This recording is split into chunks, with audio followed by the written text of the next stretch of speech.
Hola, muy buenas tardes. Gracias, colegas que nos acompañan, que están conectados en esta tarde. En unos minutos daremos inicio. Muchas gracias. Muy buenas tardes a todos y cada uno de ustedes.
Hola, buenas tardes. 3 minutos, estamos iniciando. Muchas gracias por acompañarnos. Les agradezco la puntualidad. Muchas gracias.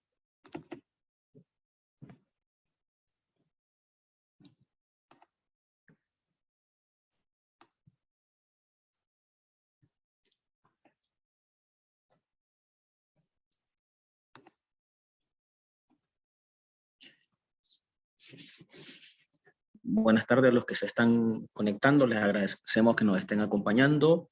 En un minuto estamos iniciando la sesión de hoy. Muchas gracias por acompañarnos.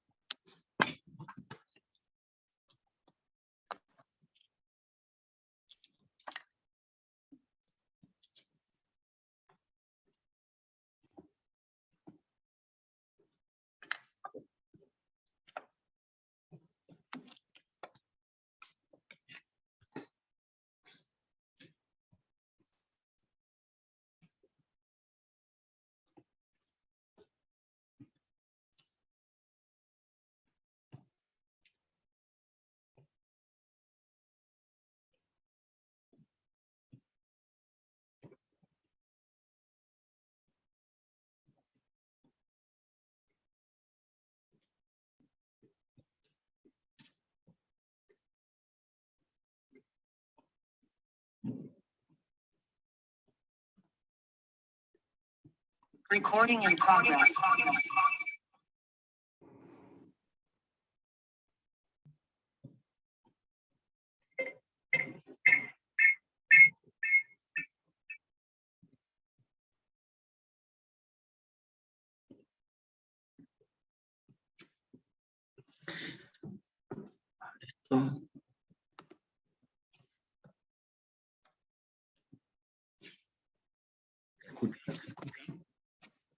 Escucha, bueno, ya son las 5:05. En consideración ustedes, vamos a dar inicio a la sesión de hoy.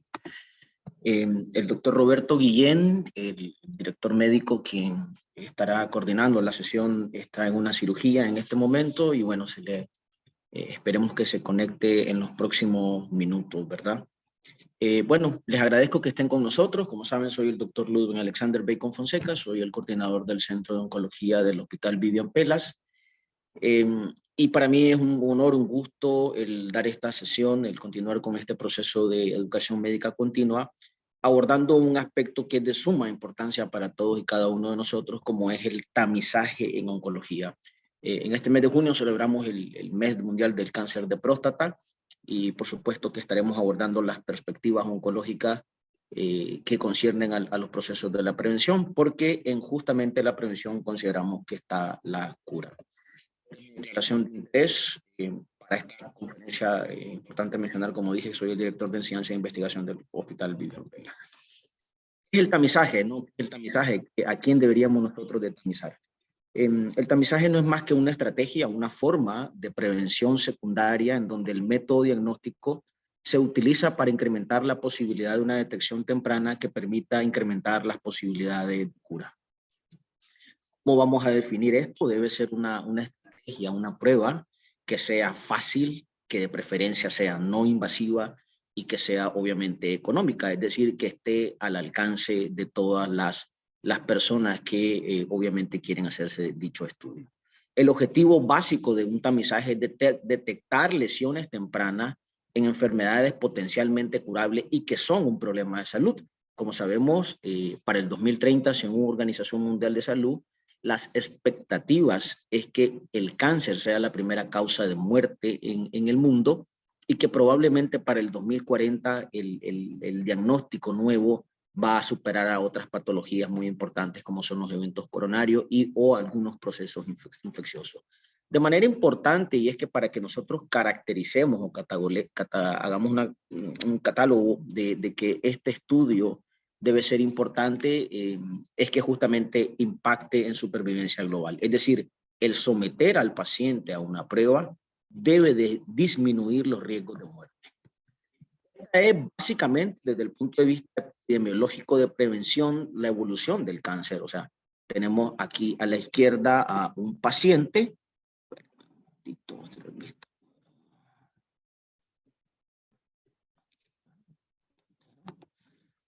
tenemos un paciente. El paciente puede tener una exposición a algún factor de riesgo, inicia una enfermedad. El paciente obviamente aquí es asintomático, se encuentra en una fase preclínica. Posteriormente el paciente va avanzando en el progreso de la enfermedad. Aquí las estrategias de prevención primaria y o prevención secundaria son muy importantes, y aquel paciente que posteriormente desarrolla un cuadro clínico con síntomas que hacen que ofertemos un tratamiento posterior al diagnóstico que puede llevar a la cura, secuelas de este tratamiento o, por supuesto, también la muerte. De tal manera que probablemente si queremos nosotros impactar de manera positiva, de manera definitiva, que debemos de actuar en las etapas iniciales o, por supuesto, probablemente mucho antes de que este desarrolle síntomas. ¿Qué condiciones debería de tener el proceso de tamizaje?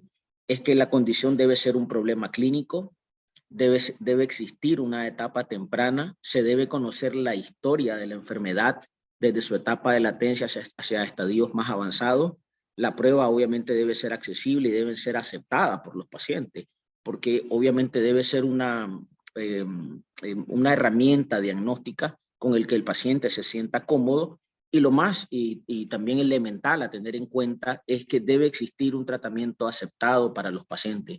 Si nosotros vamos a hacer un tamizaje es porque tenemos una estrategia terapéutica que ofertarle a nuestro paciente.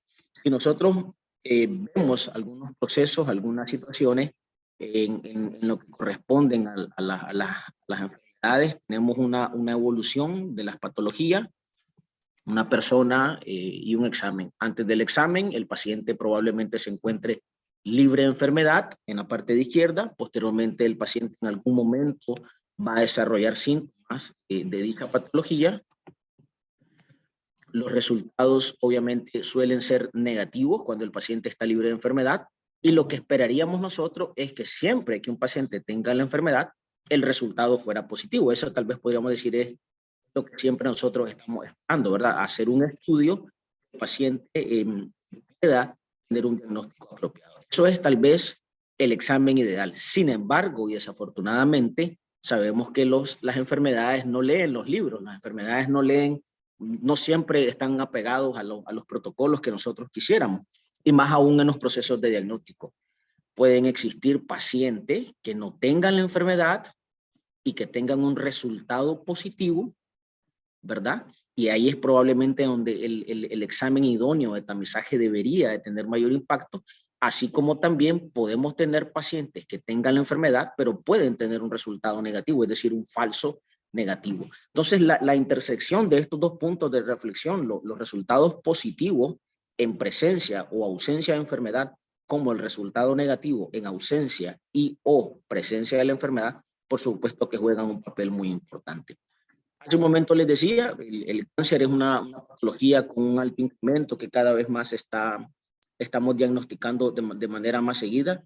¿Cuáles son los cánceres más frecuentes? Sabemos que cáncer de mama, cáncer de próstata, pulmón, colorecto, cervix, estómago, hígado. Sin embargo, ¿cuáles son los cánceres o las neoplasias que mayor mortalidad causan? Aquí lo pueden ver a la derecha. En azul, las incidencias, cáncer de mama y próstata en mujer y hombre, respectivamente, son los diagnósticos más frecuentes. Sin embargo, pueden ver aquí en tercer lugar, el cáncer que más se diagnostica en tercer lugar es obviamente el pulmón, pero cuando de mortalidad se trata, el cáncer que genera mayor mortalidad, tanto en hombres como en mujeres, para la epidemiología de este momento sigue siendo cáncer de pulmón. ¿Qué hay de los cánceres en Centroamérica? Por ejemplo, en México se diagnostica un poquito más de 190,000 casos, según Globocam para el 2018, Guatemala 16,000, Costa Rica 12,000, Salvador, Honduras 10,000, 9,000, Nicaragua aproximadamente casi 8,000 casos tenemos de manera reportada hace más o menos 4 años, es decir, un número nada despreciable, pero si ustedes pueden ver a la derecha, la mitad. Si diagnosticamos casi 8,000, fallecieron un poco más de 4,500, es decir, tenemos una mortalidad en Nicaragua un poco más del 50%. ¿Cuáles son las primeras causas de muerte en Nicaragua? El síndrome coronario agudo, específicamente el infarto al miocardio, seguido de la diabetes, y en tercer lugar, hoy por hoy, los tumores malignos. Sin embargo, es muy probable que observemos que en los próximos años vamos a notar un incremento en la mortalidad de esto. Cuando se trata de hombres y mujeres, la principal mortalidad en nuestro país está por cáncer cervicouterino, por tumores de la mama, y en el hombre los tumores de la vía biliar, el hígado y estómago, así como por supuesto el cáncer de próstata juegan los diagnósticos más frecuentes. Entrando un poco en el contexto, el calor de lo que estamos refiriendo, vamos a tratar de hacer una descripción de en qué consiste, cuál es la importancia de hacer un tamizaje en cáncer de pulmón, que como les mostraba en las diapositivas previas, representa la primera causa de muerte. Se diagnostican un poco más de 1,8 millones de casos de cáncer de pulmón en el mundo y la mortalidad muy cercana a 1,6, es decir, es una neoplasia con una mortalidad muy alta, a pesar de que en la oncología ha existido en los últimos años una revolución terapéutica, cáncer de pulmón a la vanguardia con terapias novedosas como inhibidores de tirosinquinasa, antiangiogénico, inmunoterapia. Aún a pesar de que tenemos grupos de pacientes que en estadios avanzados hoy en día podríamos empezar a considerar la cura, sigue siendo una neoplasia con mucha mortalidad. ¿Cuál es probablemente la estrategia más idónea para hacer tamizaje con cáncer de pulmón? La tomografía computarizada de baja dosis. ¿Cuál sería el escenario de la evolución de los pacientes? Tenemos pacientes adultos, ya sean varones, mujeres, que tienen un tamizaje, se detecta probablemente un nódulo, el nódulo entra en un protocolo de vigilancia o un diagnóstico de cáncer, el paciente va a recibir tratamiento, puede ser que quede libre de enfermedad o presente enfermedad avanzada recurrente, así como también el paciente en ese proceso de su evolución debe tener un proceso de seguimiento importante por calidad de vida, mortalidad y demás. Sin embargo, existen procesos cuando hay un daño por el tamizaje, a lo mejor un resultado falso positivo que generó estrés en nuestro paciente, o puede ser que haya un daño en la vigilancia cuando no supimos determinar o no supimos tomar una conducta diagnóstica terapéutica ante un resultado que logramos observar, y más aún cuando ofertamos un tratamiento que probablemente no sea el más idóneo para nuestro paciente. Siempre comento con mis residentes cuando estamos dando algún tipo de plática en la oncología, el tamaño es muy importante. Y es muy importante en los aspectos pulmonares porque a mayor tamaño de un nódulo pulmonar, los riesgos de malignidad son mayores. Estos son algunos de los ensayos más importantes: el Lung Screening Study, el estudio de la Clínica Mayo, el Early Lung Cancer Action Project. Pueden ver a su izquierda el porcentaje de malignidad y el tamaño del nódulo. O sea, nódulos mayores de 2 centímetros pueden tener un riesgo de malignidad del 80% según el estudio, el Consorcio del Diagnóstico Temprano de Cáncer de Pulmón, más o menos para el análisis de la Clínica Mayo, un poco más del 45-50% de malignidad cuando las lesiones son más de 2 centímetros, versus cuando tienes uno menor de 1 centímetro, puede ser que esté dando más o menos un 20-25%. Aquí pueden ver un ejemplo, un paciente que está sometido a un protocolo de vigilancia. Esta es la tomografía del 2003, podríamos decir prácticamente normal. Un año después se hace una tomografía, observamos aquí una lesión nodular que por sus características irregular, de bordes espiculados, con angiogénesis, es muy sugestiva de malignidad y que debería de recibir algún tipo de diagnóstico oportuno. Uno de los trabajos más importantes o clásicos que tenemos desde la perspectiva de la oncología de tórax es el de National Lung Screening Trial Research Team. Este es conocido como el NLST. Fue un estudio auspiciado por el Instituto de Cáncer de los Estados Unidos a partir de la evidencia que se había manifestado, que se había encontrado a través del consorcio del estudio del Early Lung Cancer Trial, el diagnóstico temprano de cáncer de pulmón. Este estudio, publicado en New England hace ya más o menos 11 años, cambia o hace una revolución, que es la reducción de la mortalidad con tomografía de baja densidad. Los criterios que este trabajo tenían eran pacientes entre 55 y 74 años, con un índice tabáquico más de 30 y que habían abandonado el hábito tabáquico en los últimos 15 años. Si pueden observar, con tamizaje se diagnosticó en estadio 1A y 1B un poco más del 60%, 62% de los casos, y obviamente se diagnosticaron estadios más avanzados en menor porcentaje. Entonces podríamos decir la importancia de someter al paciente a tomografía diagnóstica. Es decir, pacientes con características de riesgo como las que previamente comentamos, un poco más de 53,000 pacientes se aleatorizaron a tomografía de baja dosis anual por 3 años versus radiografía de tórax anual por 3 años. ¿Cómo definieron nódulo pulmonar sugestivo de malignidad? Todo nódulo mayor de 4 milímetros o de 4 o más que no fuera calcificado entraba a un proceso de abordaje diagnóstico y o seguimiento diferente que aquellos que medían menos de 4 milímetros y que no tenían o que tenían calcificaciones. Se encontró en el round 1, es decir, en el primer estudio, el estudio basal, el tamaño. Obviamente con tomografía de baja dosis, que obviamente los riesgos de complicaciones asociados a la radiación son muy, muy bajos porque acumulan menos de 1 milisievert versus la tomografía convencional. Se detectaron lesiones de 1 centímetro más o menos en el 35 versus 14% de los casos. Es decir, lesiones menores de 1 centímetro y que obviamente tienen mayor riesgo de cura. Cuando se trata de lesiones, tal vez más de 2 centímetros, obviamente la radiografía de tórax lo va a evidenciar de una manera muy fácil en un 25 versus un 12%. Pero obviamente, si nosotros queremos impactar en mortalidad en lo que se refiere a cáncer de pulmón, entre más pequeño sea el nódulo, los beneficios obviamente van a ser mejor para esta estrategia. ¿Qué hay de la sensibilidad y la especificidad? El valor predictivo negativo de ambos estudios es muy similar, 99%, sin embargo, la sensibilidad en el round 1 con tomografía era más o menos cercana al 94 versus 60% con radiografía, es decir, que con la tomografía detectamos más nódulos. Algo interesante y es que el objetivo primario del estudio era disminución de la mortalidad. Por primera vez se encuentra esta reducción. Aquí pueden ver en la gráfica A la izquierda de ustedes, la tomografía de baja dosis versus la radiografía de tórax.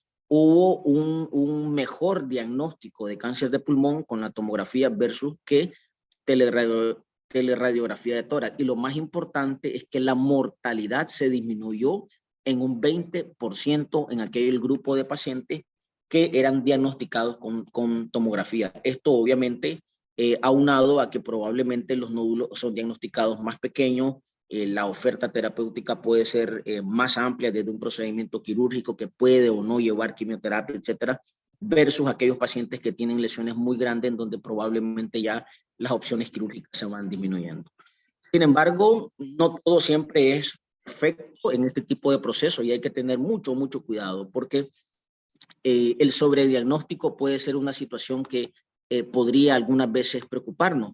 Así como se pueden detectar nódulos que tengan malignidad, muchas veces podemos detectar nódulos que pueden ser secuelas de procesos infecciosos, de procesos inflamatorios, es decir, nódulos no tumorales y que obviamente pueden generar un estrés para el paciente. Entonces, muy importante de que los pacientes que siguen un protocolo de vigilancia en tamizaje sean seguidos por un equipo multidisciplinario. Hemorragia 1%, neumotórax 6%. Sin embargo, las complicaciones menores, más o menos asociadas a la intervención, 16%. La necesidad de otro estudio, más o menos fue en un 8%, que es la necesidad del PET. Si nosotros analizamos esto de 2.000 individuos que se pueden estudiar para este diagnóstico, más o menos 24 vamos a tener un diagnóstico de cáncer de pulmón. Afortunadamente, un poco más del 60-65% se en estudio 1A. Hay de la contrarreferencia, ese es el estudio norteamericano. Los europeos desarrollan el estudio Nelson, que muestra el screening con tomografía para el manejo del nódulo en cuanto al volumen, podía reducir la mortalidad un 26%. Aquí los criterios fueron un poco diferentes, mientras en el NLST se consideraba sospechoso a partir de 4 milímetros, el estudio Nelson utilizó la volumetría de 500 milímetros cúbicos, que más o menos equivale a 9.8 milímetros. Pero las características muy similares, pacientes fumadores que habían abandonado en los últimos 10 años, el estudio norteamericano eran 15 años, que tuvieran más de 15 cigarrillos al día por 25 años, etcétera. Y aquí los pacientes se sometieron a una tomografía basal al 1, 2, 4 y 6 años versus no tamizaje. Entonces el estudio europeo no utiliza la radiografía como el brazo comparador, pero lo que fue muy interesante es que pueden observar aquí a su izquierda, al seguimiento de 2 años en varones, la reducción de muerte fue del 26%, y de manera más importante en las mujeres el tamizaje fue, la reducción del riesgo de muerte fue del 39%, o sea, un dato espectacular en ambos grupos, cercano al 26%. Probablemente las mujeres tienen un mayor impacto en la reducción de la mortalidad porque hay características clínicas y o moleculares que son diferentes en las mujeres que en los hombres, que hacen que estas tengan mejor respuestas a los tratamientos. Un metaanálisis muy interesante de los principales estudios, ya sea positivos y o negativos, que han evaluado el papel del tamizaje. Aquí pueden ver la frecuencia del screening, el número de paquetes que los pacientes estaban realizando. Hay un equipo italiano, un trabajo italiano, el equipo holandés. Aquí vamos a ver la mortalidad. La mortalidad favorece, aquí a la derecha, la tomografía de baja dosis con una reducción del 20%. Y esto aunado a que hay más diagnósticos más tempranos con tomografía de baja dosis versus estudios de control. Pueden ver, por ejemplo, el NLST diagnosticó 818 casos estadios tempranos versus 615 para este estudio. El estudio italiano 29 versus 13, el estudio Nelson 168 versus 71 con no control. Los estadios más avanzados, obviamente con estudios de control como radiografía, obviamente se diagnostican de manera más frecuente. Por lo tanto, podríamos decir que la tomografía de baja densidad o de baja dosis es el tratamiento o la opción, perdón, diagnóstica de elección. Rápidamente les comento un caso clínico, una paciente femenina de 69 años, el único antecedente de importancia que tiene es que tuvo un linfoma Hodgkin hace 30 años, recibió quimio, radioterapia y actualmente se encontraba en vigilancia. Viene a nuestra consulta más o menos hace unas 7, 8 semanas, que tenía mucho tiempo de no haberse revisado por su antecedente de linfoma, una fumadora importante, un paquete y medio, un poco más de 35 años. Entonces, la paciente se hace una radiografía de tórax. Pueden observar aquí, hay una imagen hiperdensa en la radiografía que posteriormente se corrobora por tomografía. Era una lesión más o menos en el corte ya completa, muy cercana a los 2.5 centímetros. Procedemos al antecedente de enfermedad pulmonar obstructiva crónica, antecedente de tabaco, antecedente de radioterapia, a solicitar un PET scan. A la paciente le hicimos un PET y el PET, al captar en el sitio que coincide con el de la tomografía, la paciente fue llevada a una biopsia por tomografía. Resulta que la paciente tiene un carcinoma dermoide de pulmón. Actualmente está en terapia de inducción para posteriormente ser llevada a cirugía. El día de ayer la vimos recibiendo su quimioterapia sin mayor evolución. Es decir, una paciente que se diagnosticó por un proceso de vigilancia y de control y sin ningún síntoma. Conocemos algo muy importante para Nicaragua. Esta fue una encuesta de un trabajo que realizamos y que presentamos en el año pasado en el Congreso Latinoamericano de Asociación de Tórax. ¿Conoce el médico nicaragüense el impacto del cáncer de pulmón? Solamente 65% de los trabajadores de la salud que encuestamos están claros de la situación que el cáncer de pulmón corresponde. Tiene disponibilidad en su unidad, ejemplo, de tomografía de baja dosis y de radiografía 42 y 37. Si sumamos esto, 79% de nuestros encuestados tienen al menos una de las dos estrategias diagnósticas que podríamos utilizar para el tamizaje de pulmón, pero no todos aún estamos estudiando el tamizaje para cáncer de pulmón. Entonces, un punto muy importante que nosotros tenemos que obviamente considerar. Lo practican solamente el 35% de los médicos consideran o hacen tamizaje para cáncer de pulmón. Un dato que obviamente esperemos que esto tenga que cambiar. Uno de los puntos importantes que quiero comentar es que los estudios europeos o norteamericanos, por ejemplo, no tomaron en cuenta algunas características clínicas que pueden ser muy importantes, como antecedente de tuberculosis, la exposición a biomasas, obviamente por las características de la población. En Latinoamérica y en población asiática, las mujeres tienen un alto número de incidencia de cáncer de pulmón, ya sea por tabaquismo pasivo o por exposición a biomasa, ¿verdad? Entonces, probablemente si nosotros sometemos estos trabajos a poblaciones más amplias con estos factores de riesgo, los porcentajes de diagnóstico de cáncer de pulmón definitivamente se van a... Esta es nuestra propuesta de tamizaje en el Centro de Oncología. El paciente que cumpla los criterios de NLST, ya dijimos, paciente entre 55 y 70 años, que haya tenido un índice tabaquíco más de 30, que no haya dejado de fumar en los últimos 15 años, debe ser llevado a una evaluación radiológica, tener una sesión multidisciplinaria y posteriormente hacer vigilancia y o intervención. ¿Qué hay de cáncer de mama? Obviamente es un problema de salud pública en todo el mundo, es el cáncer que más se diagnostica en la mujer.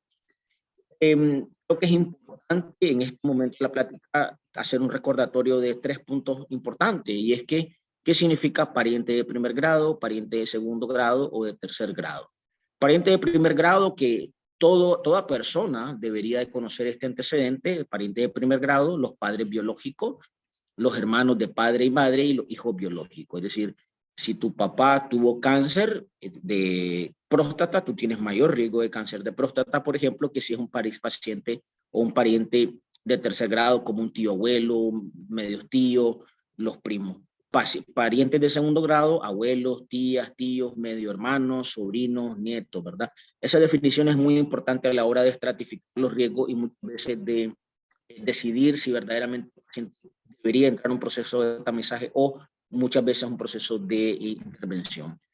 Cáncer de mama representa la neoplasia que más se diagnostica en las mujeres. Aquí pueden ver para el 2020, es la neoplasia que más se diagnostica en las mujeres, y a su derecha, todos estos colores en rosa representan países donde cáncer de mama es el principal diagnóstico, ¿verdad? Todo prácticamente Estados Unidos, Canadá, países como Argentina, Uruguay, prácticamente todo Europa, gran parte importante de África y Australia. La neoplasia que más se diagnostica es cáncer de mama. ¿Cómo ha venido cambiando esto a través de los años? Desde 1975, donde las pacientes, la mayoría se diagnosticaban en estadios avanzadas, allá a mediados de los 80, cuando hace el boom la mamografía, se empieza a incrementar el diagnóstico, más o menos de 200 casos por cada 100.000 habitantes hasta casi 30%, un incremento. Es decir, a medida que empezamos a utilizar la mamografía como método de tamizaje, los diagnósticos fueron muy, muy importantes. Pero lo más interesante, y aquí pueden verlo, cuando se hace la introducción de la mamografía, aquí en azul, por ejemplo, pueden empezar a ver las lesiones de 1 a 1.1 centímetros. Después de la mamografía, empezó a existir un incremento en el diagnóstico de lesiones más pequeñas, y las lesiones más grandes obviamente se fueron diagnosticando mucho menos. Esto porque las pacientes empezaron a utilizar la mamografía como un método de tamizaje, y esto obviamente permitió empezar a diagnosticar lesiones un poco más pequeñas. Aquí a la derecha igual pueden ver estos cambios cuando se trata de lesiones in situ menores de 1 centímetro. Pasamos de un 5 y 6% a un 22 y 18% respectivamente. Es decir, la mamografía tuvo un impacto positivo en el diagnóstico de estadios más tempranos. Muchos estudios han evaluado el de la reducción de la mortalidad, estudios europeos, norteamericanos, Australia. La disminución de la mortalidad oscila más o menos desde un 22 hasta un 48% en aquellas pacientes que son llevadas a estudios de tamizaje para cáncer de mama. Tener en cuenta que para cáncer de mama la estratificación de riesgo es muy importante. Definimos como riesgo bajo aquellas pacientes que tengan menos del 15% de probabilidad de tener en vida cáncer de mama. Intermedio cuando es 15 a 20%. ¿Pero qué es intermedio? Aquella paciente que le diagnostican una atipia, lo que a veces conocemos como hiperplasia ductal atípica, hiperplasia lobular atípica. Las neoplasias lobulares pueden ser un factor de riesgo con un riesgo intermedio del antecedente personal de esa de mama. Y por supuesto, las pacientes de alto riesgo son aquellas portadoras del BRSA, antecedente familiar en primer grado con BRSA, entiéndase, mi mamá, mi papá, un hermano mío le diagnosticaron BRCA. Obviamente tengo un incremento del riesgo, el haber recibido radioterapia al mediastino a los 10, 30 años, o la incidencia o la presencia de algunos síndromes genéticos. Hay del screening, que hay del diagnóstico. Hay pacientes que son asintomáticas, pacientes que son sintomáticas. Pacientes asintomáticas más de 25 años, pero menos de 40, hay que hacer una evaluación clínica anual o cada 3 años, y por supuesto la concientización. ¿Qué hay de aquellas pacientes con algún dato asintomático o más de 40 años? Hay que hacer un seguimiento clínico anual. La mamografía ya es indicación categoría 1 por las pautas o normas de NCCN, y la tomosíntesis empieza a ser ya recomendada. Incremento de riesgo, antecedentes de mama, mujeres con un riesgo más del 20%, definidos por modelos matemáticos que posteriormente se los voy a mostrar, o pacientes que hayan tenido radioterapia en tórax 30 años. Es decir, aquello, por ejemplo, los casos pediátricos que se diagnostican con neoplasias en la infancia, en la adolescencia, tienen un incremento al llegar a la adultez de cáncer de mama. El riesgo a 5 años de cáncer invasivo, más de 1.7 según el modelo GAIL, que por esto les estaré mostrando, y las mujeres con historia de carcinoma lobular in situ o hiperplasia ductal o lobular. Esas pacientes deberían de recibir un seguimiento. Hay categoría antecedente de mama, proceder según el seguimiento del estudio invasivo. Es decir, la paciente tuvo cáncer de mama. Muchas veces los pacientes dicen, doctor, ¿cuándo me va a dar de alta? No, pues no va a haber alta. Estos procesos de seguimiento son de por vida, es decir, la paciente puede tener un segundo primario 10, 15 años después. En aquellas pacientes que tengan más de un riesgo del 20% basado en estos modelos, lo ideal es recomendar una resonancia magnética anual o una mamografía anual o tomosíntesis. Y lo más importante es que hay que empezar el diagnóstico en cuanto lo identifiquemos, pero no antes de los 21 años. ¿Qué hay de aquellas pacientes que han recibido radioterapias y que tienen más de 25 años? Considerar tomosíntesis, y estas pacientes deberíamos de seguirlas con resonancia anual. Si la paciente tiene menos de 25 años, hay que iniciar a los 10 años de la radioterapia. Es decir, una niña que le diagnosticaron un linfoma Hodgkin o algún tumor mediastinal a los 11, 12 años, más o menos a los 21, 22 años debería estar empezando a hacer su proceso de seguimiento. Aquellas pacientes con más de 35 años, un modelo GAIL más de 1.7, mamografía anual, y si es disponible, considerar la tomosíntesis. Aquellas pacientes con hiperplasia ductal, hiperplasia lobular o carcinoma lobular in situ, debemos de iniciar desde el momento que diagnosticamos estas lesiones premalignas, hacer mamografía anual o resonancia magnética. ¿Qué son estos modelos predictivos? Estos modelos ustedes aquí los pueden ver. está el modelo Guile, pueden buscarlo desde Google, entrar a su página web. Son modelos que se han determinado para estimar el riesgo de cáncer de mama. Está el modelo de Klaus, el modelo Tyrer-Cuzick, que es recomendado por el American Cancer Society, el BRK Pro, recomendado igual por American Cancer Society. Estos modelos se llenan una serie de requisitos, por ejemplo, el de Tyrer-Cuzick, qué edad tiene, historia familiar, pregunta, ¿tuvo alguna tía, algún familiar cáncer de mama? ¿Es usted judía Ashkenazi? Esta pregunta es muy interesante porque los judíos Ashkenazi son un grupo poblacional de mucha característica particular, y es que probablemente son el grupo que más BRCA mutado tienen.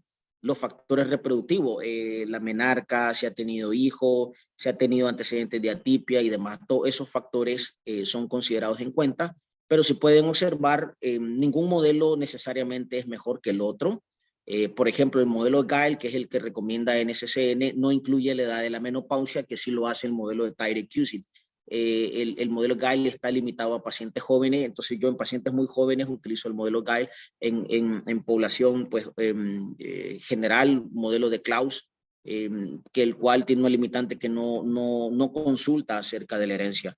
No hay un modelo matemático perfecto, pero sí podríamos decir que son herramientas y estrategias que nos pueden servir hoy por hoy para estimar el riesgo que nuestro paciente tenga cáncer de mama. ¿Qué hay del ultrasonido? ¿Cómo deberíamos hacer nosotros el tamizaje? El ultrasonido es un complemento importante de la mastografía. Eso es algo muy importante. Toda mamografía, lo idóneo es que fuera acompañado de un ultrasonido, porque de esa manera disminuir los cánceres de intervalo, es decir, entre un estudio negativo y un estudio positivo. Detecta lesiones sólidas, lesiones quísticas, y por supuesto hoy en día sirve para hacer intervención, ¿verdad? Para hacer guiaje, colocar clips para pacientes que van a recibir neoadyuvancia, o hacer una caracterización de la axila previo a que las pacientes reciban algún tipo de tratamiento. Su sensibilidad es del 98% y un valor predictivo no negativo del 99%. ¿Qué hay de la tomosíntesis? Sabemos que la tomosíntesis ha adquirido mucho auge en los últimos años. Es un mamógrafo digital directo, una tomografía. Cuando lo compararon versus la mamografía, pueden observar lesiones benignas 62 versus 70%, lesiones malignas detectadas por mamografía 2D 90%, tomosíntesis 97%, es decir, una diferencia de casi un 7%. Su eficacia diagnóstica para las malignidades 86% para la mamografía versus 95% para la tomosíntesis. O sea, una diferencia más o menos de un 11%. Si recuerdan, se diagnostican un poco más de casi 2 millones de casos de cáncer de mama, entonces el 2%, cantidad importante de pacientes que cuando son llevadas a tomosíntesis diagnosticamos de manera más temprana. La tasa de falsos negativos obviamente es menor con tomosíntesis que con mamografía. La especificidad obviamente es mejor, al igual que la sensibilidad, con tomosíntesis que con la mamografía convencional. Este trabajo, más o menos, lo que nos detecta en la curva ROC, que la tomosíntesis tiene un mejor rendimiento, y cuando comparan aquí a la derecha tomosíntesis versus mamografía digital, es mejor tomosíntesis para el tamizaje usando uno o dos modelos. La resonancia magnética debe hacerse en todas las pacientes de alto riesgo, o sea, alto riesgo más del 20% con los modelos matemáticos que previamente estábamos recomendada. Es el mejor estudio para evaluar la respuesta clínica a la neoadyuvancia, e incluso es el mejor estudio para evaluar los primarios ocultos de la mama en aquellas pacientes con antecedentes de neoplasia lobular o hiperplasia ductal atípica. Por supuesto, para pacientes con implantes mamarios, antecedentes de radioterapia mediastinal, o aquellas pacientes que sospechemos que tienen un cáncer de mama bilateral, y por supuesto en aquellas pacientes que tenemos conocimiento de la alteración del BRCA o algún síndrome genético que incrementa el riesgo. El punto, la resonancia es un poco difícil discriminar entre lesiones benignas y malignas, pero obviamente para esto vamos a requerir el proceso del diagnóstico de intervención. Quiero hacer un punto de énfasis en la genética. Sabemos que el BRCA1 y el BRCA2 están íntimamente asociados al cáncer de mama y ovario, un 5-10%. El BRCA1 y el BRCA2 participan en los procesos de reparación celular y la deficiencia en la reparación del ADN por mecanismo libre de recombinación homóloga, es decir, las pacientes que tienen mutado estos genes, es decir, que disminuyen su capacidad de reparar los errores que las células tienen durante su proceso de proliferación celular, tienen un incremento del riesgo de cáncer de mama.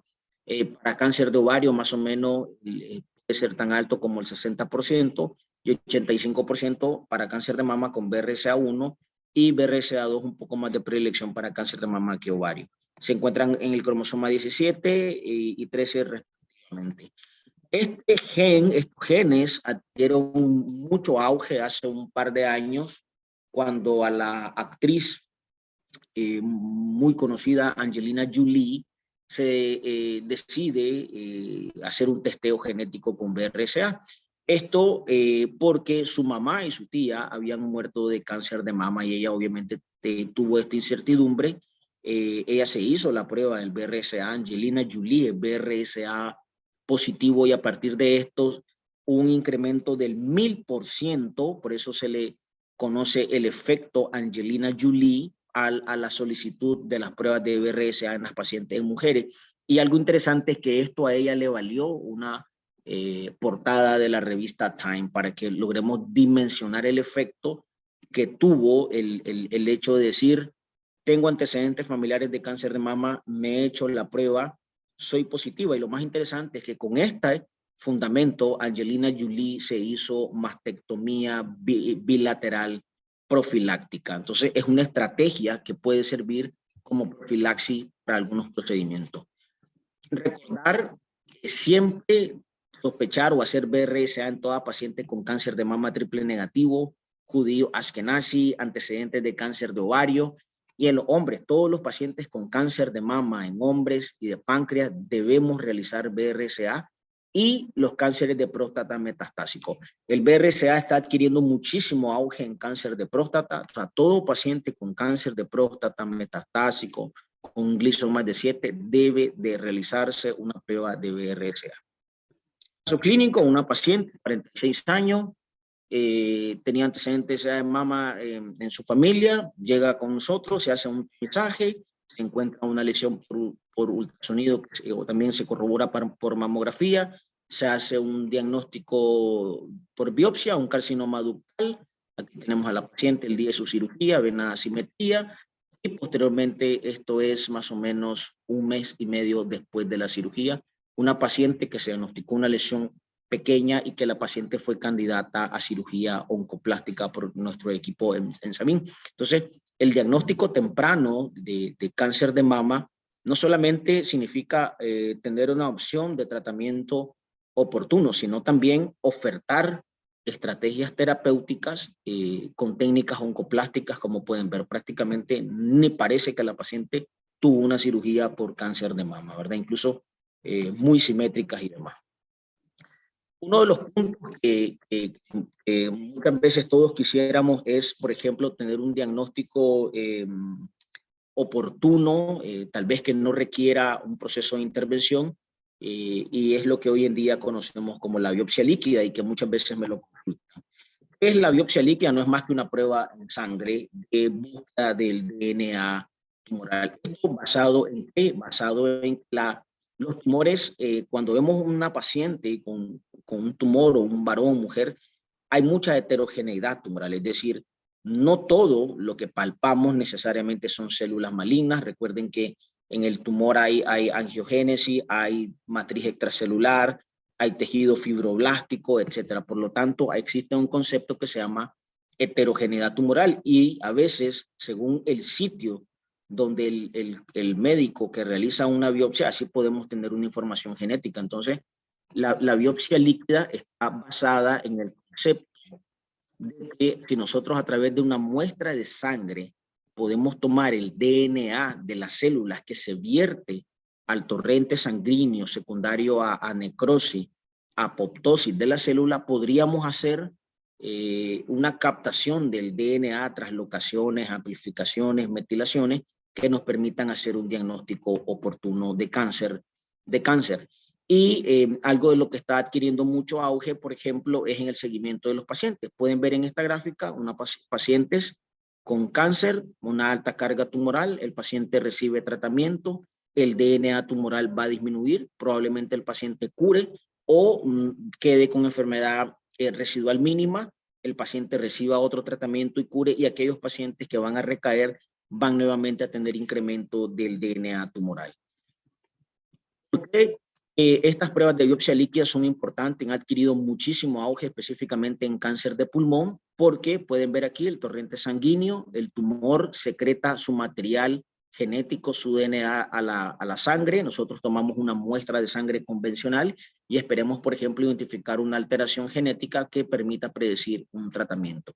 Sin embargo, hay algunos tumores que, a pesar que pueden tener un volumen importante, pero si no tienen mucha carga tumoral, no van a vertir tantos elementos tumorales, tanto DNA, lo que conocemos como CTC o células tumorales circulantes, el DNA tumoral circulante, el ARNA tumoral circulante, porque probablemente esto también depende de la tasa de multiplicación de los tumores.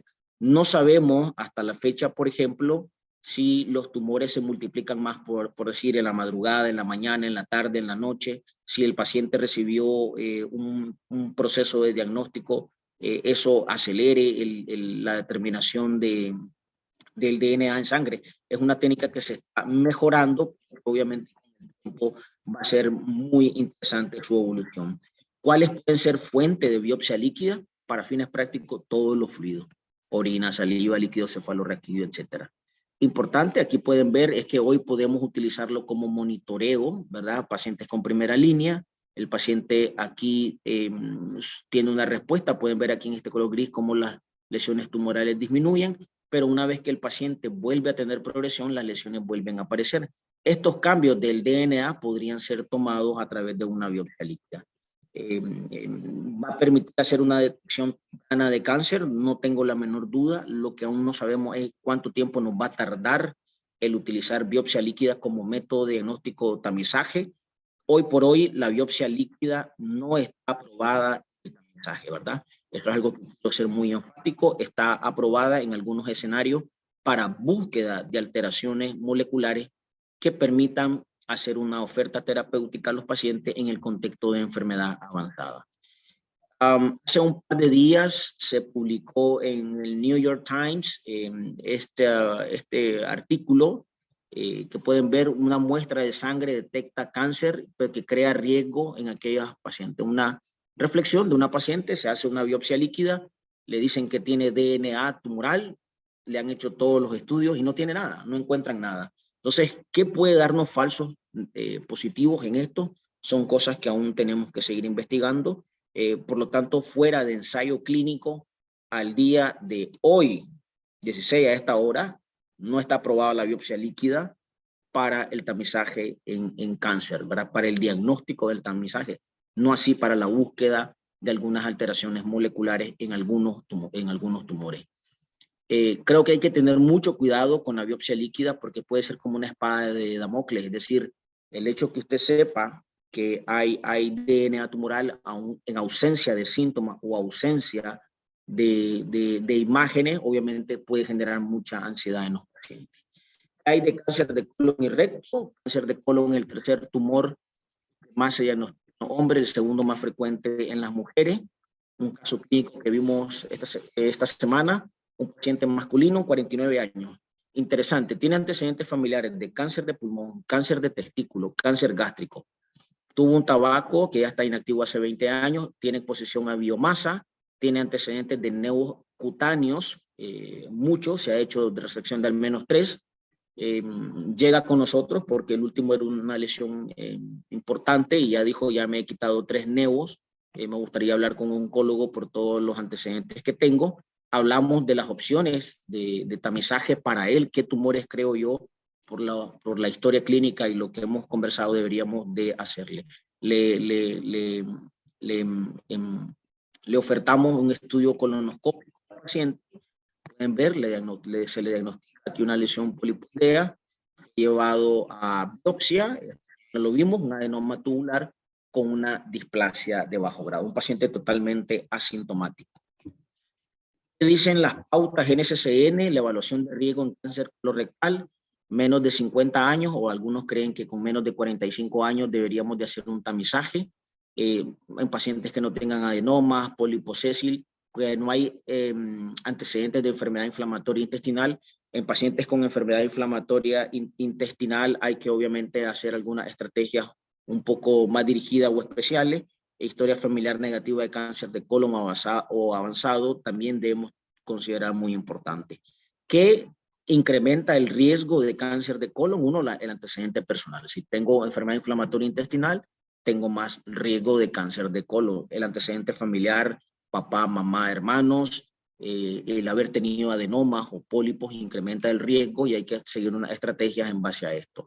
Recordar los síndromes genéticos, el síndrome de Lynch, los síndromes polipósicos, la poliposis adenomatoidea familiar, la juvenil, el síndrome de Peutz-Jeghers, síndrome de Li-Fraumeni, la enfermedad de Cowden, todos estos síndromes genéticos están asociados a incremento de cáncer de colon.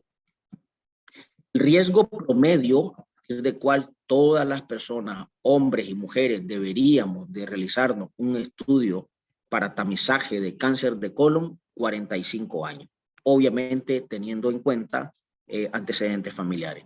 Si el paciente tuvo o no antecedentes de pólipos, adenomas, enfermedad inflamatoria. Colonoscopía, si el paciente más de 45 años no encontramos nada, hacer el siguiente estudio a los 10 años, es decir, a los 55 años. Si le encuentras un pólipo, lo lógico es proceder a la polipectomía si las características así lo acontecen. Si es un pólipo hiperplásico menor de 1 centímetro, lo reevalúas en 10 años.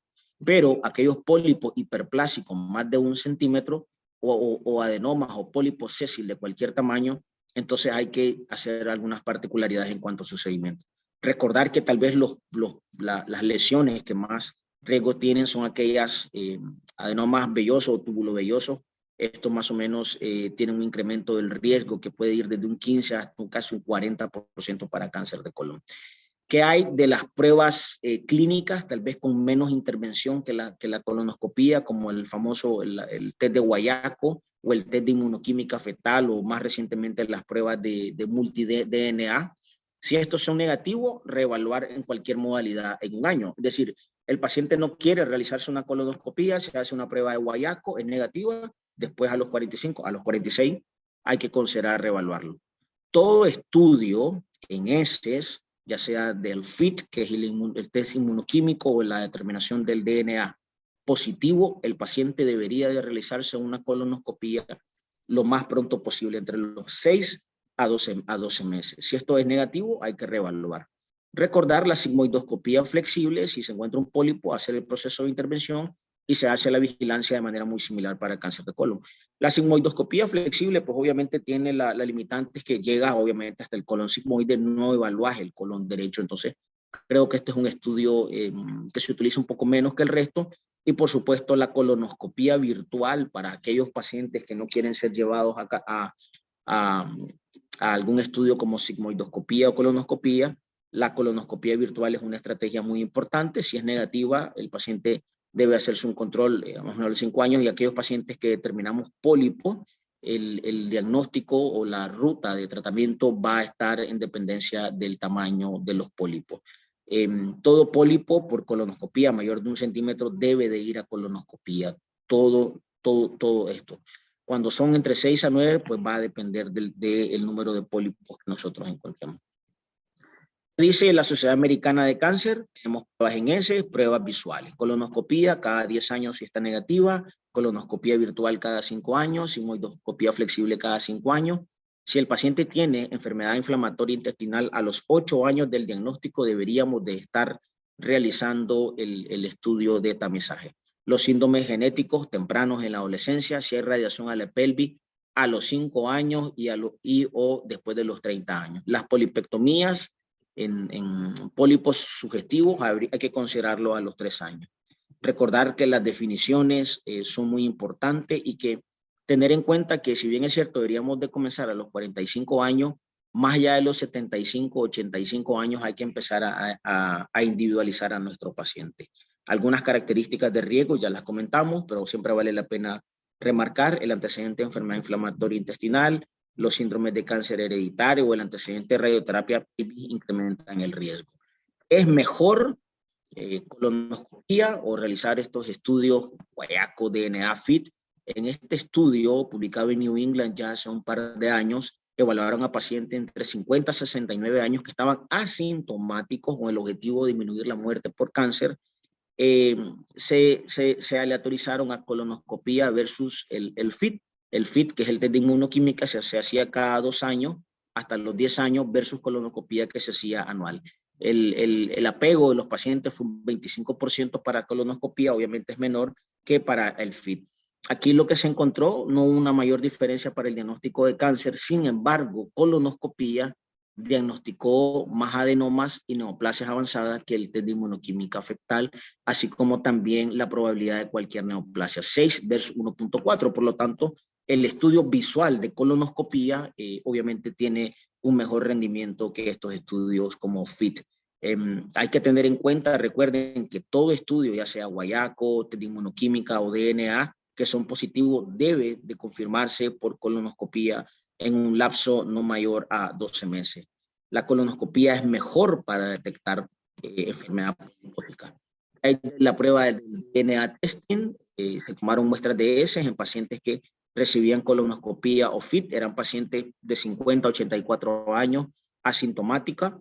Aquí lo que podemos observar, pueden ver el diagnóstico, cualquier cáncer, 92 versus 73%. Es decir, el test de DNA es mejor que la prueba inmunoquímica para el diagnóstico de cáncer. No así para el diagnóstico de adenomas no avanzados, lesiones precancerosas, que el diagnóstico es mejor que con colonoscopía. Entonces, importante tener en cuenta que entre estudios de no intervención, DNA tiene probablemente un rendimiento un poco más alto que el FIT, pero obviamente son mejores que la colonoscopia. Ver aquí el área bajo la curva, 94 para cáncer colorectal y para neoplasia avanzada 73 versus 67%. Entonces, cuando está disponible los del DNA son muy importantes.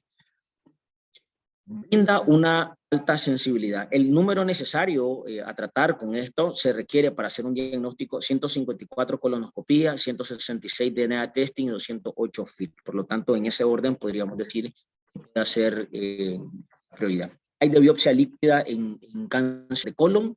Hay algunos estudios que han aprobado en China, en FDA, EPI, ProColon, ha estado aprobado, sin embargo, tal vez aún algo que se tenga que seguir investigando. Las pruebas de biopsia líquida ya están basados en metilación y en el gen septin9. Tenemos las células tumorales circulantes, se toma una muestra de sangre y aquí en este estudio se demuestra que los pacientes con cáncer colorectal tienen mayor DNA tumoral que aquellos pacientes sanos, obviamente. Las pruebas de biopsia líquida para cáncer de colon no están aprobadas para tamizaje, sin embargo es algo que se está desarrollando y esperemos que en los próximos años tengamos muy buenas noticias. ¿Cuáles son las herramientas que tenemos? No tamizar, el FIT anual, FIT cada 2 años, sigmoidoscopía o colonoscopía. Si pueden ver aquí en el seguimiento, el diagnóstico aquí en lila es mayor con colonoscopía, por ejemplo, que FIT cada 2 años. O sea, la proporción de pacientes que diagnosticamos con cáncer colorectal es mayor con colonoscopía, por ejemplo, que ya sea FIT, que es el test de inmunoquímica fecal anual o cada 2 años. Por lo tanto, los estudios visuales probablemente sean la mejor estrategia. Pueden ver diferentes recomendaciones: el American College of Physicians, the American College of Gastroenterology, American Cancer Society, dicen tamizar a los 45 años, otros a los 50 años. Si el estudio es negativo, la colonoscopía deberíamos de hacerla cada 2 años. Si se decide hacer una prueba no invasiva, un test de guayaco, un DNA, si es positivo, el paciente debería de ir a colonoscopía en un lapso no mayor a 12 meses, y si es negativa, pues obviamente seguir puede ser cada 2 años para el FIT o para la prueba de DNA. Las colo virtuales debemos de seguirlas cada 5 años. Una opción propuesta por el grupo de trabajo de la Sociedad de Cáncer Colorectal: hacer colonoscopía cada 10 años con prueba inmunoquímica que es un poco más accesible que las pruebas de DNA. Otra opción es hacer Colotac con DNA cada 3 años y semoidoscopía si es negativa cada 5 a 10 años, y está adquiriendo un poco más de auge la cápsula colonoscópica. La cápsula colonoscópica puede ver lesiones muy grandes, pero por la anatomía del colon muchas veces algunas lesiones pequeñas se le pueden pasar por alto a la cápsula endoscópica versus la colonoscopia. ¿Qué hay del cáncer de próstata? El mes de junio es el mes, celebramos el mes del cáncer de próstata. Se diagnostican un poco más de 1.414.259 casos. Un caso que vimos también la semana pasada, 76 años, tiene antecedentes de un cáncer renal, paciente un poco sobrepeso, se operó en septiembre del año pasado, lo refieren con nosotros para su proceso de vigilancia, acude a una valoración, le encontramos un PSA de 14.7, él tiene su urólogo de referencia, lo evalúan, consideran una prostatitis, recibe tratamiento, acude nuevamente con nosotros, le hacemos un ultrasonido porque el PSA seguía en 11.8, pueden ver aquí una próstata crecida que incluso a nivel del piso está invadiendo la vejiga, y se envía una resonancia, se encontró un nódulo, un RAX4, según la nomenclatura para resonancia, en el contexto de un paciente mayor con antecedentes de cáncer renal, un PSA que no baja, que está arriba de 4, en este caso en 11, después de antibióticos, considerando la prostatitis, pues el paciente fue referido con su urólogo para el abordaje diagnóstico con una biopsia, ¿verdad? Lo ideal en cáncer de próstata es que lo diagnostiquemos en estadios clínicamente localizados, porque este es un cáncer curable. Desafortunadamente, cuando no lo diagnosticamos de manera temprana, el incremento o las probabilidades de muerte obviamente son mayores. El paciente pasa a ser no castrado, es decir, a tener un cáncer de próstata no castrado, a una enfermedad castrada con metástasis. Lo vemos en una perspectiva de 240 pacientes que pueden tener un resultado positivo, tal vez de 1.000 que hiciéramos, podríamos evitar al menos 1 o 2 muertes. Aquí el punto importante es que esto también va a depender del momento en el que nosotros hagamos el diagnóstico de cáncer de próstata, porque es una neoplasia que tiene una mayor incidencia en pacientes arriba de 65 años. El PSA es muy importante. El PSA no solamente es sugestivo de cáncer de próstata, sino que cuando este tiene una cinética que se va multiplicando, el tiempo de doblaje, es decir, cómo él va incrementando de 0.5, 1, 1.5, 2, es un predictor de metástasis ósea y por lo tanto de muerte. Entonces, aquellos pacientes que van duplicando el PSA de manera rápida, es muy importante considerar algún tipo de tratamiento o estrategia de intervención. Recordar que el PSA se modifica según la edad. Recordar que para la determinación de PSA el paciente debería tener abstinencia sexual por al menos días para hacer un abordaje importante. Uno de los estudios clásicos que permitió el diagnóstico o la utilización de esta estrategia es el PLCO, por sus siglas. Fue un estudio interesante en Europa, cáncer de colon, ovario, pulmón, próstata. Los pacientes de próstata a los que me voy a referir en este momento se seguían con PSA anual por 6 años.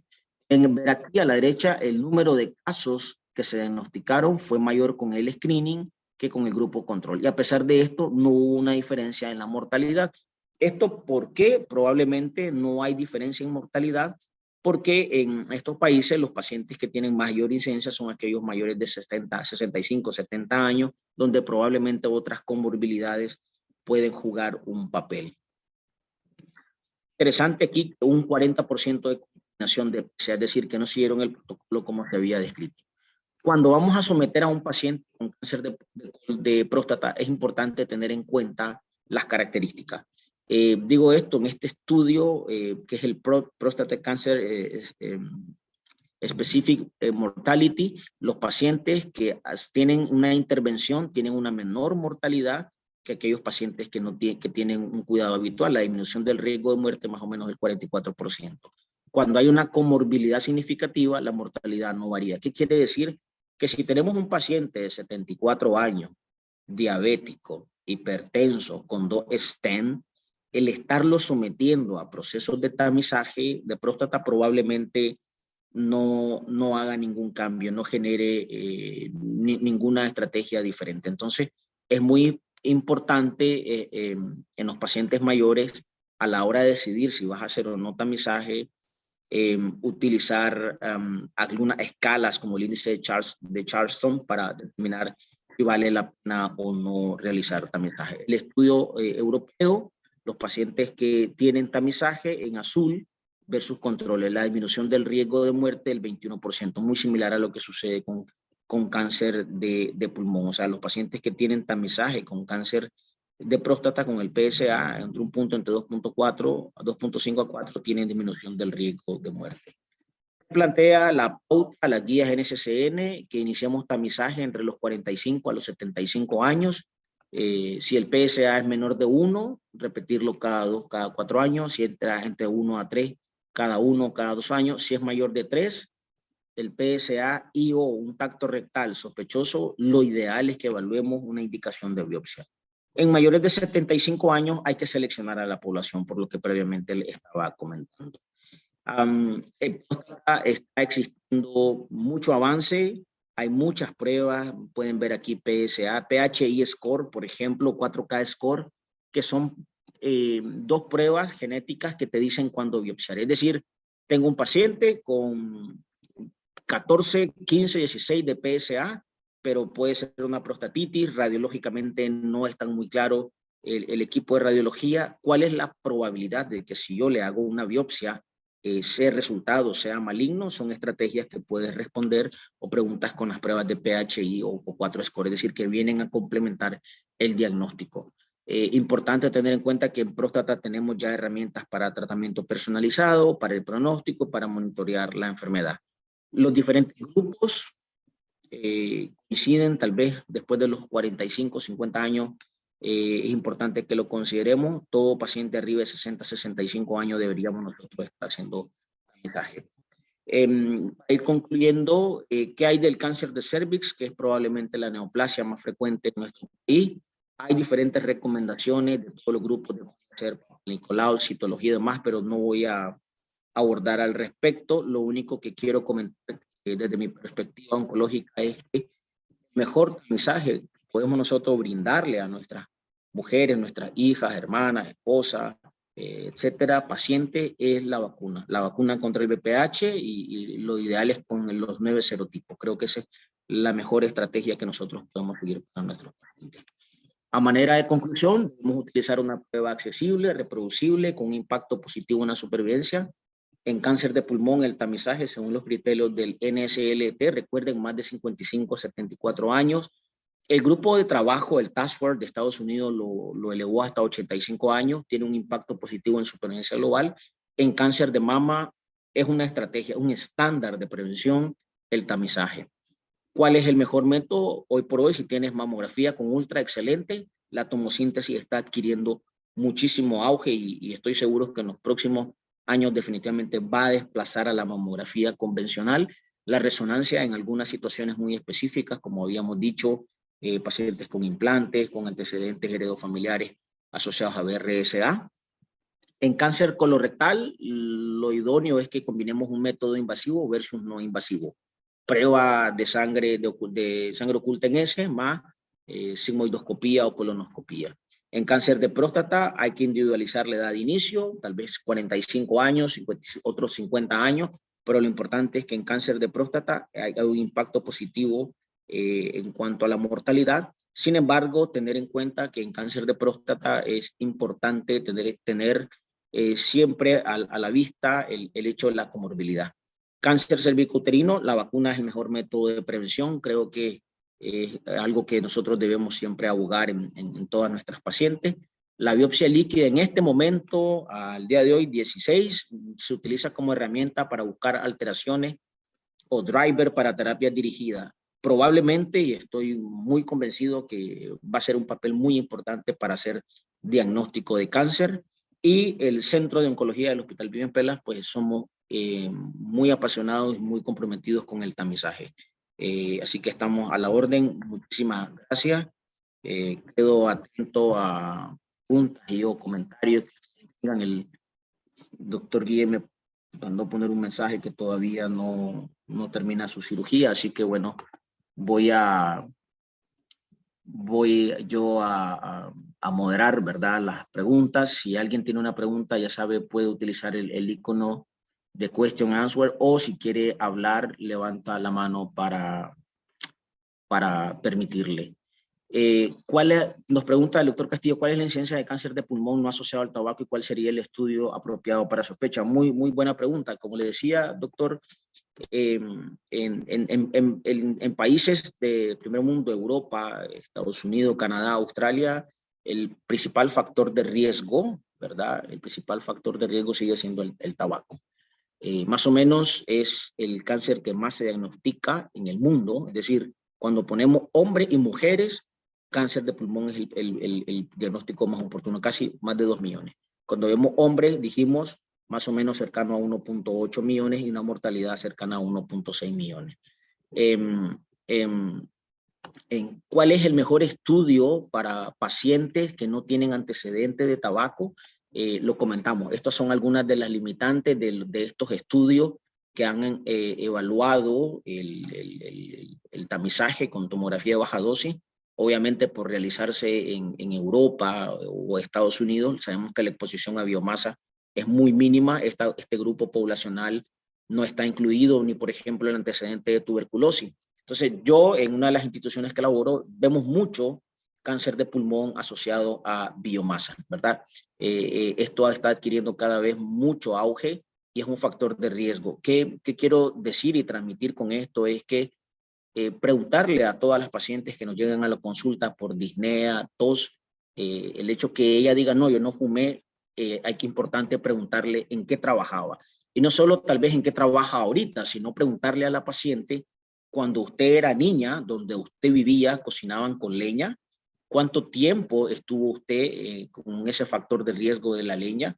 Definitivamente que esto es una característica que tenemos que tener en cuenta. ¿Cuál debería ser el mejor método en este grupo poblacional? La tomografía de baja dosis. Muchas gracias, doctora Morena. Un saludo para usted. Si alguien quiere hacer alguna pregunta, con todo gusto puede levantar la mano. Yo le habilitaré el hablar, o pueden subir sus preguntas en el icono del chat. Esta conferencia, al igual que el resto, está siendo grabada. Les estoy compartiendo en este momento un link que es de nuestro canal de YouTube, al cual ustedes, al darle clic, van a poder acceder a todas las conferencias que estamos nosotros grabando. Entonces los invito a que guarden el link y lo utilicen. No sé si alguien más tiene alguna pregunta. El doctor Darwin Mayorga pregunta, en el contexto de la era post-COVID, ¿cómo se comporta el cáncer de pulmón y su incidencia? Hay varios estudios. Nosotros incluso participamos en el Toracop COVID latinoamericano, donde un documento de opinión de expertos de Latinoamérica de cómo deberíamos de continuar con las estrategias de tamizaje y demás post-COVID, y la estrategia debe continuar siendo la misma, ¿verdad? La tomografía de baja dosis. Si el COVID va a incrementar el riesgo de cáncer de pulmón, eso en este momento todavía no lo sabemos. Lo que sí te puedo decir es que en el año 2020 la disminución de tamizaje de cáncer de pulmón asociado a estos procesos fue muy alta. En general, en cáncer podríamos decir un cercano al 40%, y la disminución para cáncer de pulmón, pues obviamente no va a ser un porcentaje nada despreciable. Entonces, en los próximos años creo que se han diagnosticado, o vamos a diagnosticar un poco más de cáncer post-COVID, debido a que obviamente pasamos como un año y medio o 2, que muchas pacientes, varones o mujeres, no asistieron a sus chequeos de rutina. Y el papel de COVID dentro de la patogenia es algo que vamos a tener que seguir vigilando muy de cerca.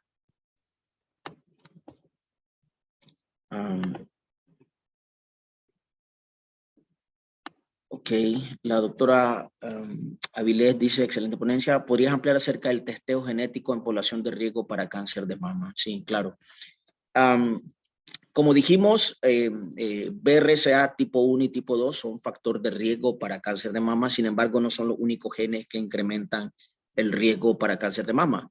Estos son muy importantes, considero, porque nos permite, por ejemplo, a mí, cuando una paciente me dice, doctor, tengo un cáncer de mama izquierdo, ¿usted qué me dice? ¿Me quito la mama derecha? Mi respuesta así hoy, no. No, a menos que te encontremos de manera genética, lo cual nosotros hacemos, enviamos los estudios genéticos, que tiene genes que te incrementan el riesgo de un cáncer de mama contralateral o bilateral, BRCA tipo 1, BRCA tipo 2, ATM, CHEK2, PALB2, es decir, hacer estudios genéticos te permite tomar decisiones, por ejemplo, para realizar una mastectomía uni o bilateral. En poblaciones de riesgo, por ejemplo, una paciente mujer que su papá tuvo un cáncer de próstata y que se diagnosticó BRCA, esa paciente debería de hacerse una prueba de BRCA. Todos los pacientes varones con cáncer de mama deben hacerse prueba del BRCA. Si tu papá, tu hermano, tuvo un cáncer de páncreas, debes hacerte la prueba del BRCA, seas varón o seas mujer, porque son neoplasias que están asociados a este tumor y, por lo tanto, este tumor está asociado al incremento de cáncer de mama. En esta paciente que les comenté, que presentamos, que se diagnosticó de manera temprana, hizo una cirugía oncoplástica, ella le hicimos testeo genético, tenía 2 primas con cáncer de mama y una tía. Afortunadamente ella no tiene BRCA, no tiene ningún gen de riesgo, pero sí encontramos unas variantes de significado incierto.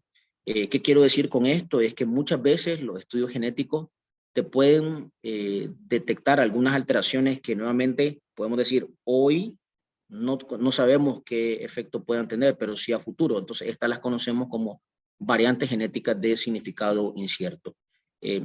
Creo y estoy convencido que el cáncer, por ser una enfermedad de genes, los diagnósticos cada vez más van a ser con un poco menos de intervención y un poco más de genética.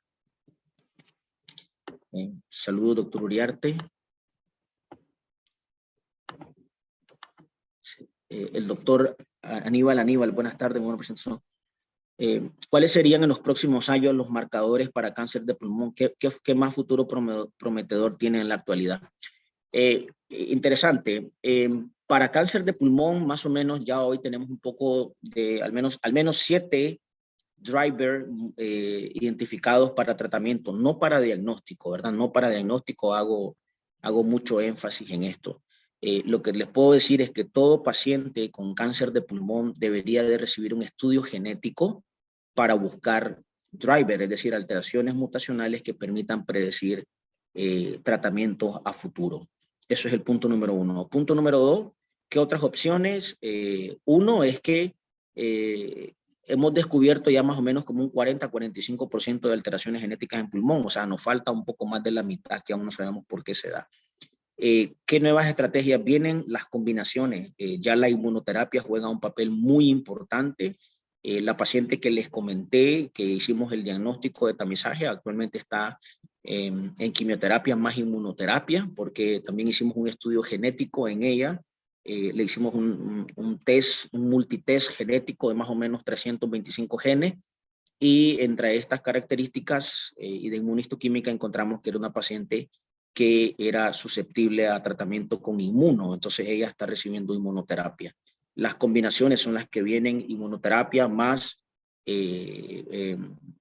driver específicos, puede ser, hay estudios combinando inhibidores de ALK, que es una translocación, con inmuno, con EGFR, con CEMET, más recientemente CARRAS. Es decir, la biología molecular cada vez juega un papel muy importante en cáncer, y más aún de pulmón, que considero es la punta de lanza. Doctor Donald López Guevara, ¿se puede hacer diagnóstico solo con alfa-fetoproteína de TAC trifásica de IgA en presencia de nódulo hepático sospechoso de hepatocarcinoma? Excelente pregunta, doctor. El paciente con hepatocarcinoma que he llevado a tamizaje, y eso es un capítulo, cómo seguir a los pacientes con hepatopatía, esteatosis hepática o cirrosis hepática. El diagnóstico de hepatocarcinoma en las manos expertas de un radiólogo se puede hacer con un estudio trifásico, es decir, tomografía y o resonancia. En muchos países del mundo, con un diagnóstico, con una tomografía o resonancia bien hecha y alfa-fetoproteína, el paciente se trata como hepatocarcinoma y puede ser llevado a un tratamiento, por ejemplo, trasplante. Sin embargo, hay que recordar de que no todos los hepatocarcinomas elevan alfa-fetoproteína. Eso es un punto que quiero comentar. Hay una variante que se llama hepatocarcinoma fibrolamelar, no eleva, y eso lo vemos mucho en población latinoamericana, ¿verdad? Entonces, eso es algo muy importante. Sin embargo, nosotros en gran parte les gusta siempre corroborar con biopsia por uno, los estudios moleculares, ya la inmunoterapia que está jugando un papel muy importante en el hepatocarcinoma, que hace 4 o 5 años no lo era. Los antiangiogénicos están jugando un papel muy importante. Y lo otro es que recuerde, doctor López, que hay causas no malignas de incremento de alfa-fetoproteína. Es decir, habitualmente el paciente con hepatocarcinoma es un paciente y dos enfermedades, el cáncer y la cirrosis eleva alfa-fetoproteína. Pero de manera puntual, con un estudio trifásico, con un protocolo adecuado, usted puede diagnosticar hepatocarcinoma. Una pregunta, ¿qué ventajas actuales tiene la identificación de HER3 en contexto de SEA de mama? Recuerden que en SEA de mama, uno de los genes que está adquiriendo o que adquirió comenzando hace ya más o menos 20 años, el HER2. El HER2, al igual que HER3, forma parte de la familia de los receptores del factor epidérmico HER1, HER2, HER3, HER4. Hay inhibidores pan-HER, hay inhibidores de tirosina quinasa que se llaman pan-HER, es decir, que pueden bloquear el receptor HER1, HER2, HER3, HER4. Sin embargo, a hoy, el que está asociado o que tiene un valor pronóstico y o predictivo en cáncer de mama sigue siendo el HER2. Sin embargo, lo que sucede es que HER3 forma junto con HER2 heterodímeros y eso es una fusión muy alta que permite una activación de una cascada intracelular de proliferación celular. Pero HER3 para bloqueo en este momento no. Lo que sí es que permite una activación de HER2. Es la fusión más fuerte que hay, HER2 con HER3 para su activación. Y algunos inhibidores bloquean HER3 y al bloquear HER3 disminuyen la heterodimerización, es decir, la fusión con HER2 y de esa manera ejercen su efecto sobre la célula tumoral.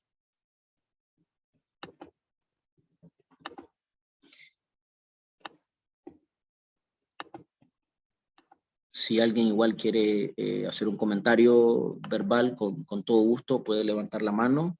Todavía tenemos pues, unos minutos.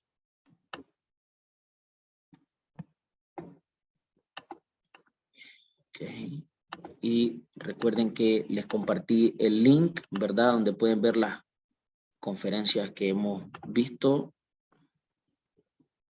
Aquí nuevamente se los voy a pasar. Todas estas quedan en el canal de YouTube del hospital.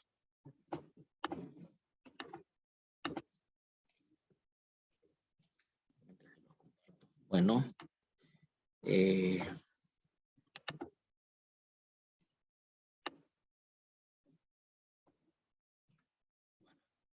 Creo que no tenemos más preguntas, no tenemos más comentarios. Pues yo agradezco que nos estén acompañando hasta esta hora, que se hayan conectado. Espero que la información haya sido oportuna y de interesante para ustedes. Les recuerdo que esta conferencia fue grabada y estará en el canal de YouTube en los próximos días. Sin embargo, los invito a que vean las conferencias previas que hemos realizado a través del link que les compartimos.